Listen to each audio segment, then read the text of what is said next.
Hello दोस्तों, welcome to growing knowledge. आज के इस वीडियो में हम डिस्कस करेंगे हाइड्रोलिक्स एंड फ्लूइड मैकेनिक्स के 25 मल्टीपल चॉइस क्वेश्चन को, जो कि आर एस कुरमी की बुक मैकेनिकल इंजीनियरिंग से लिया गया है। हाइड्रोलिक्स एंड फ्लूइड मैकेनिक्स का थ्योरी सेक्शंस का मैंने एक वीडियो बना रखा है जो करीब 1.25 से 1.5 घंटे का है। उन वीडियो को अगर आप देखते हैं तो इन MCQs का क्वेश्चन का यानी इन MCQ का आंसर देना आपको बहुत ही ईजी हो जाएगा। तो चाहे तो आप उन वीडियो को देख लीजिए, उसके बाद इन वीडियो को देखिए। नहीं तो अगर आप इनके थ्योरी सेक्शन को कवर कर चुके हैं तो आप आसानी से इन क्वेश्चन को भी हल कर लेंगे। चलिए स्टार्ट करते हैं।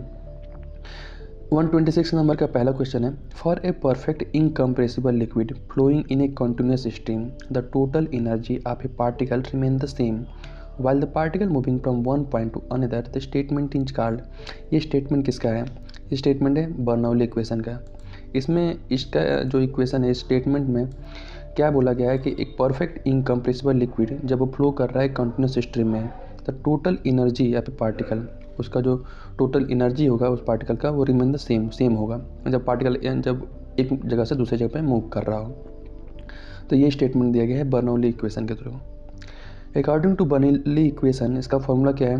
Potential head plus velocity head plus pressure head. ठीक है, Z plus P upon W plus V square upon 2g equal to constant. अब यहाँ देखिए, Euler equation in the differential form for the motion of liquid is given by, ये क्या होगा? ये देखिए, ये जो बर्नौली इक्वेशन है इसी का डिफरेंशियल फॉर्म है, डी अपन आपका ये rho plus G D Z V D V equal to 0। 129 number का क्वेश्चन देखिए, the Bernoulli equation is based on the assumptions that, Bernoulli equation के जो असम्पशंस हैं वो किस पे, उसका बेस क्या है? दैट नहीं, Bernoulli equation is based on the assumptions that there is no loss of energy of the liquid flowing. Liquid flow होने के दौरान उसमें कोई भी एनर्जी लॉस नहीं होना चाहिए। ठीक है, बर्नौली इक्वेशन तभी फॉलो होगा जब ये सब जो असम्पशंस उसमें होनी चाहिए। नेक्स्ट है, the velocity of flow is uniform होना चाहिए across any cross section of the pipe, ये भी सही है। No force except gravity act on the fluid, fluid में ग्रेविटी के अलावा और कोई भी फोर्स नहीं लगना चाहिए। यानी सारी असम्पशंस जो है बर्नौली इक्वेशन के आधारित है, यानी ऑल ऑफ दिस वाला ऑप्शन, यानी ऑल ऑफ द अबव वाला ऑप्शन सही हुआ। नेक्स्ट क्वेश्चन है, the Euler equation for the motion of liquid is based upon the assumptions that. देखिए, ऑयलर इक्वेशन के लिए ये सब चीज़ें जो है होनी चाहिए। Fluid is non viscous homogeneous and incompressible, incompressible fluid होना चाहिए, होमोजीनियस होना चाहिए। ठीक है, विस्कॉस नॉन विस्कॉस होना चाहिए। Velocity of flow uniform over the section, uniform होना चाहिए, पूरे सेक्शंस के दौरान यूनिफॉर्म होना चाहिए उनकी velocity. The flow is continuous steady and along with stream line, यानी ऑल ऑफ द अबव सही होगा। Bernoulli equation is applied to, Bernoulli equation applied होगा किस पे? वेंचुरीमीटर पे, ऑरिफिस मीटर पे, पिटाइट ट्यूब पे। देखिए, ये सब पे ये लागू होता है, ये इक्वेशन जो है सब पे अप्लाई होगा, all of the above. Barometer is use to measure, barometer का इस्तेमाल किया जाता है एटमॉस्फेयर प्रेशर को मेजर करने में। Venturimeter is use to, venturimeter का यूज कहा जाता है measure the velocity of a flowing liquid, measure the pressure of a flowing liquid, measure the discharge of a liquid flowing in a pipe. Venturimeter का इस्तेमाल किया जाता है discharge measure करने में, measure the discharge of liquid flowing in a pipe. The length of a divergent cone in a venturimeter is that of convergent cone, convergent कोन की अपेक्षा divergent कोन की जो लेंथ होती है वो करीब 3 से लेके 4 टाइम्स ज़्यादा होती है। अब देखेंगे कि जो डाइवर्जेंट कोन है ऐसे रहता है, यहाँ पे थ्रोट बना होता है। कन्वर्जेंट पोर्शन जो होता है ये डाइवर्जेंट पोर्शन है, ये अगर एक है तो ये करीब 3 से 4 गुना ज़्यादा होता है डाइवर्जेंट पोर्शन का जो लेंथ है। ठीक है, 3 and 4 टाइम्स ज़्यादा। In a venturimeter the velocity of liquid is throat a at throat is, venturimeter में जो लिक्विड की वेलोसिटी रहेगी थ्रोट पे यानी इस जगह पे, वो इनलेट के मुकाबले क्या होगी? वेलोसिटी यहाँ पे ज़्यादा होगी। क्यों ज़्यादा होगी? क्योंकि देखिए यहाँ पे इनलेट है, वेलोसिटी यहाँ पे क्रॉस सेक्शन एरिया क्या हो रहा है? डिक्रीज हो रहा है, कोन का शेप है, तो वेलोसिटी क्या होगी यहाँ पे हमारा कम रहेगा। लेकिन यहाँ से हमारा इस जगह से हमारा क्रॉस सेक्शन एरिया बढ़ता जा रहा है, तो हमारा क्या होगा? फ्लो यहाँ पे तेज़ हो जाएगा, फास्ट हो जाएगा, तो यहाँ पे वेलोसिटी क्या हो जाएगी? ज़्यादा होगी। तो यहाँ पे प्रॉपर जगह मिल रहा है उसको फ्लूइड को फ्लो होने के लिए, तो यहाँ पे वेलोसिटी हमारी ज़्यादा हो जाएगी, यानी थ्रोट में वेलोसिटी इनलेट के मुकाबले ज़्यादा होती है, यानी हायर वाला ऑप्शन सही हुआ।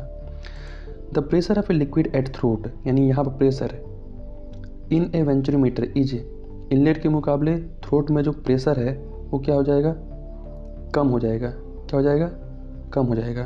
क्यों कम हो जाएगा, क्योंकि यहाँ पे प्रेशर क्योंकि यहाँ पे कोन का शेप है, यानी हमारा जो है फ्लूइड फ्लो नहीं हो रहा है, तो प्रेशर बढ़ेगा, यानी इनलेट में प्रेशर ज़्यादा रहेगा थ्रोट के मुकाबले। थ्रोट में क्या हो रहा है, यहाँ से फ्लूइड फ्लो होने के लिए जगह मिल रहा है, तो हमारा प्रेशर क्या हो रहा है, रिलीज हो जा रहा है। तो यहाँ पे थ्रोट में जो है जो प्रेशर रहेगा वो lower than that at inlet. ठीक है। नेक्स्ट क्वेश्चन है the velocity of a liquid flowing through a diversion portion of a venturimeter, यानी वेलोसिटी ऑफ फ्लूइड उसका वेंचुरीमीटर के जो ये वाला डाइवर्जन पोर्शन है वहाँ पे वेलोसिटी क्या होगा, डिक्रीज हो जाएगा। नेक्स्ट क्वेश्चन है in order to avoid tendency of separation at throat in a venturimeter the ratio of the diameter at throat to the diameter of pipe should be, कितना होगा, 1/3 से लेके 1/2 होता है। नेक्स्ट क्वेश्चन है the pressure of liquid flowing through a diversion portion of a venturimeter, the pressure of a liquid flowing through a diversion portion of a venturimeter, वहाँ पे pressure क्या हो जाएगा, हमारा प्रेशर हमारा डिक्रीज होगा, क्योंकि क्रॉस सेक्शन एरिया बढ़ रहा है, तो हमारा जो प्रेशर क्या होगा, रिलीज हो जाएगा। Diversion portion of a venturimeter is made longer than conversion portion, हमारा जो डाइवर्जन पोर्शन जो होता है वो कन्वर्जन पोर्शन की अपेक्षा जो है ज़्यादा लंबा बनाया जाता है, 3 से 4 गुना। क्यों बनाया जाता है, to avoid the tendency of breaking away the stream of liquid, liquid की जो स्ट्रीम है, स्ट्रीम ऑफ द लिक्विड का, उसकी टेंडेंसी को ब्रेक नहीं होना चाहिए, ब्रेक होने से बचाने के लिए, अवॉइड करने के लिए, टू मिनिमाइज फ्रैक्शन लॉसेस को मिनिमाइज करने के लिए, यानी दोनों ऑप्शन सही है, यानी both A and B. Discharge through the venturimeter is given by, discharge through venturimeter क्या होगा, फॉर्मूला CD A1A2 अपन A1 का स्क्वायर A1 के स्क्वायर माइनस A2 का स्क्वायर ऊपर में √2GH। नेक्स्ट क्वेश्चन है in order to measure the flow with venturimeter it is installed, जब हम वेंचुरीमीटर से फ्लो को मेजर करते हैं तो वो उसको इंस्टॉल किया जाता है हॉरिजॉन्टल लाइन में, inclined line with flow downward या फिर फ्लो अपवर्ड। तो देखिए वेंचुरीमीटर को आप किसी भी डायरेक्शन में, आप किसी लोकेशन पे किसी डायरेक्शन में आप उसको इंस्टॉल कर सकते हैं। नेक्स्ट क्वेश्चन है pitot tube use to measure, pitot tube का यूज क्या होता है, पिटाट ट्यूब का यूज होता है velocity of the flow at required point in a pipe, आपको लिक्विड फ्लो हो रहा है उसके अगेंस्ट में एक लॉन्ग बेंड पाइप जो है जो कि 90 डिग्री एंगल पे रहता है, उसको बस वहाँ पे लगा दो, तो वहाँ पे फ्लो का जो वेलोसिटी रहेगा वो मेजर कर लेगा। ठीक है। तो नेक्स्ट क्वेश्चन है when a venturimeter is inclined, venturimeter inclined में है then the given flow is it will show same reading more reading. देखिए इंक्लाइंड रहे चाहे सीधा रहे टेढ़ा रहे, रीडिंग में कोई चेंजिंग नहीं रहेगा, सबका रीडिंग उसका रीडिंग जो है सेम आएगा, उसमें रीडिंग में कोई चेंजिंग नहीं आएगा कि हॉरिजॉन्टल अगर उसको इंस्टॉल करें वेंचुरीमीटर को तो उसमें रीडिंग ज़्यादा आएगा, वर्टिकल में कम आएगा, इंक्लाइन में कम आएगा या ज़्यादा आएगा, उससे कोई फ़र्क नहीं पड़ता, सेम आएगा। ठीक है। नेक्स्ट क्वेश्चन है if a pitot tube is placed with its nose upstream downstream और sideways the reading will be the same in every case, बिल्कुल सही है। सॉरी पिटाट ट्यूब की बात हो रही है ना, पिटाट ट्यूब मतलब होता क्या है, अगर लिक्विड इधर से ऐसे फ्लो हो रहा है, इस डायरेक्शन में अगर लिक्विड फ्लो हो रहा है तो पिटाट ट्यूब को उसके अगेंस्ट लगाना है ताकि फ्लूइड जाएगा और उसमें ये जो लेवल है इस लेवल से ऊपर चढ़ जाता है। इस तरीके से पता चलता है कि वहाँ का जो लिक्विड है यानी फ्लूइड है उसका फ्लो कैसा है, वेलोसिटी कितना है। ठीक है, वेलोसिटी या फ्लो कितना है उस पॉइंट पे। ठीक है, जहाँ पे लगाएंगे उसी पॉइंट का बताएगा। ठीक है, तो ये बोल रहा है कि सेम इन एवरी केस, तो बिल्कुल ये गलत है, यानी ये वाला ऑप्शन आपका सही हुआ। नेक्स्ट क्वेश्चन है coefficient of contraction is the ratio of, coefficient of contraction क्या होता है। देखिए ये टैंक है, यहाँ पे आपका ऑरिफिस है, ये वाटर कोई भी लिक्विड भरा हुआ है, जब ये फ्लो होता है, जब यहाँ पे फ्लो होगा तो मान लीजिए यहाँ से जब ये निकलता है ना तो एक पॉइंट आता है जब वहाँ पे कॉन्ट्रैक्ट होता है, यानी उसका एरिया फ्लो जो है कॉन्ट्रैक्ट होता है, कंट्रैक्ट सिकुड़ जाता है। यानी यहाँ पे जो एरिया फ्लो रहेगा और यहाँ पे एरिया फ्लो रहेगा, दोनों में अंतर रहेगा, यानी कॉन्ट्रैक्शन जहाँ पे रहेगा वहाँ पे एरिया फ्लो कम हो जाता है। तो यहाँ पे क्या बोल रहा है, coefficient of contraction is the ratio of, क्या बोला, जहाँ पे कॉन्ट्रैक्शन की बात होगी यानी एरिया ऑफ जेट, यानी यहाँ से जो जेट निकलेगा वहाँ एरिया ऑफ विनर कॉन्ट्रैक्शन अपान जो एरिया ऑफ ऑरिफिस के पास का जो एरिया रहेगा, यानी ऑरिफिस का एरिया मान लीजिए, तो उसका जो मतलब रेशियो रहेगा वो कोफिशिएंट ऑफ कॉन्ट्रैक्शन कहलाता है। Coefficient of resistance is the ratio of, resistance की बात हो रही है, यानी रिस्ट्रिक्शंस फ्रैक्शन, यानी loss of head in the of orifice to the head of water available at the exit of the orifice, यानी ये वाला ऑप्शन का सही हो जाएगा, सी वाला। और इसका क्या होगा, area between contraction to the area of orifice. Next question है, a jet of water discharging from a 40 mm diameter orifice has a diameter of 32 mm at vena contracta, the coefficient of contraction, तो coefficient of contraction ने क्या बताया, the area jet का जो area रहेगा Veena contraction जितना रहेगा अपॉन एरिया ऑफ ऑरिफिस।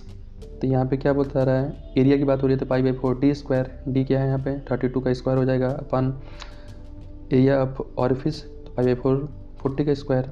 दोनों को अगर सॉल्व करेंगे तो कितना आएगा, दोनों को सॉल्व करते तो 10.64, यानी बी वाला ऑप्शन सही हुआ। नेक्स्ट क्वेश्चन है, the coefficient of discharge is the ratio of theoretical discharge to the actual discharge. देखिए एक्चुअल डिस्चार्ज पहले आएगा, यानी एक्चुअल डिस्चार्ज जितना होता है अपन जो थ्योरेटिकल डिस्चार्ज होता है, यानी ये वाला ऑप्शन ये उल्टा लिखा हुआ है, होना क्या चाहिए, coefficient of discharge is equal to actual discharge upon theoretical discharge, यानी बी वाला ये फॉल्स हुआ। नेक्स्ट क्वेश्चन है, the coefficient of velocity is define as the ratio of, coefficient of velocity यानी actual velocity of jet at vena contraction to the theoretical velocity. ठीक है, velocity की बात हो रही है तो वीना कंट्रैक्शन यानी जहाँ पे कॉन्ट्रैक्ट हो रहा है वहाँ पे वेलोसिटी कितनी है अपॉन थ्योरेटिकल, जो थ्योरेटिकल वेलोसिटी होनी चाहिए उससे जब हम डिवाइड करते हैं यानी उसका जो रेशियो होता है वो कोफिशिएंट ऑफ वेलोसिटी कहलाता है। तो ये रहा 25 क्वेश्चन। अगर वीडियो अच्छा लगा तो वीडियो को लाइक कीजिए और हमारे चैनल पर नया तो हमारे चैनल को सब्सक्राइब कीजिए।